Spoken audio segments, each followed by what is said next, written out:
আসসালামু আলাইকুম, কেমন আছেন সবাই? আশা করি আল্লাহর রহমতে সবাই অনেক ভালো আছেন। সো আজকে আমি তৈরি করেছি পুঁই মুচি দিয়ে একটি খুব মজার তরকারি, সবজি তরকারি।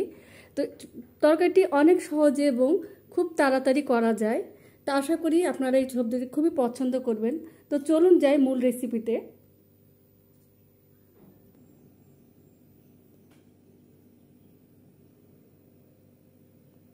প্রথমে আমি একটি প্যান দিয়ে নিয়েছি, প্যানে আন্দাজ মতন তেল দিয়ে নিলাম। এখন আমি বড়িগুলো ভেজে নেব।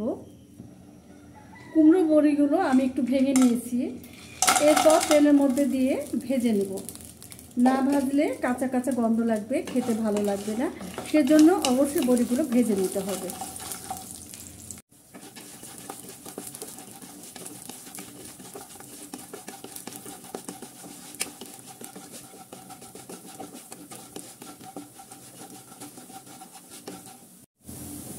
বড়িগুলো ভাজা হয়ে গেছে, এখন আমি বড়িগুলোকে তুলে নেব।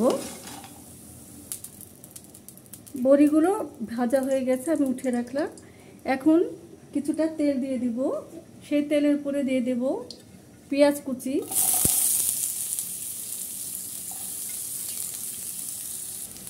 আদা রসুন পেস্ট, আদা 1 টেবিল চামচ, রসুন 1/2 টেবিল চামচ, হলুদ গুঁড়ো 1 চা চামচ ভরে, লবণ স্বাদ মতো, ধনিয়া গুঁড়ো দেব 1 চা চামচ ভরে, সামান্য পানি দেব যেন মশলাগুলো পুড়ে না যায়। তারপর মশলাগুলো ভালো করে কষিয়ে নিব। এক্ষেত্রে আপনারা কেউ শুকনো মরিচ চাইলে দিতে পারেন, আমি এখানে কাঁচা মরিচ ব্যবহার করব, যেহেতু সবজির তরকারি কাঁচা মরিচ দিয়ে আমি করব। মরিচ দিয়ে দিলাম কয়েকটি, আপনারা আপনাদের পছন্দ অনুযায়ী মরিচ দেবেন, যে যেরকম ঝাল খেতে পছন্দ করেন সেরকম দেবেন। মশলাগুলো ভুনো হয়ে গেছে, এখন আমি আগে থেকে কেটে রেখেছিলাম কুচি কুচি করে আলু, 2টো আলু কুচি দিয়ে দিলাম।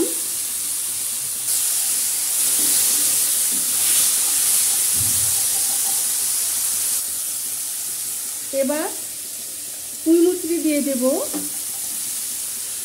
এখানে 1/2 কেজি পুঁই মুচড়ি আছে, পুঁই মুচড়িগুলো দিয়ে দিলাম।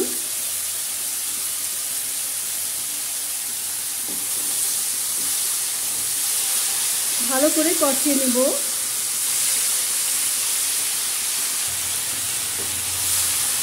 খুব ভালো করে মশলার সাথে পুঁই মুচড়ি আলুগুলো কষিয়ে নিব।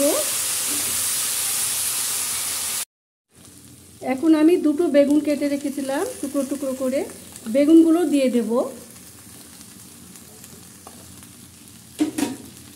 তারপর একটু নাড়াচাড়া করে নিব।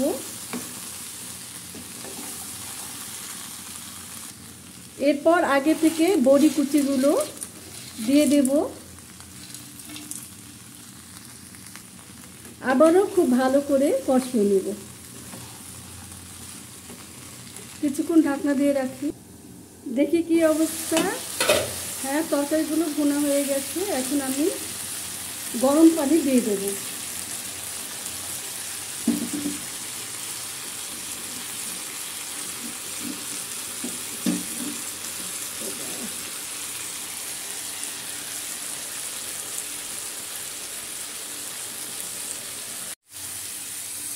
আন্দাজ মতন কিছুটা ঝোল দিয়ে নেব সিদ্ধ করার জন্য।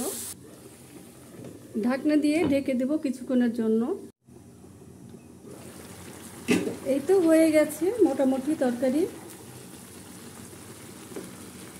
তরকারিটি খুবই চমৎকার এবং খুব সুন্দর স্বাদের হয়। এখন আমি একটু জিরের গুঁড়ো দিয়ে দেব 1 চা চামচ মতো।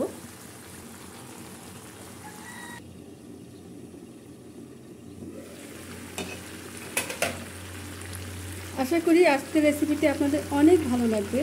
ভালো লাগলে অবশ্যই বাড়িতে তৈরি করে খাবেন এবং কমেন্ট করে জানাবেন রেসিপিটি কেমন লাগলো। তো সবাই ভালো থাকুন, সুস্থ থাকুন, নিরাপদে থাকুন। আল্লাহ হাফেজ।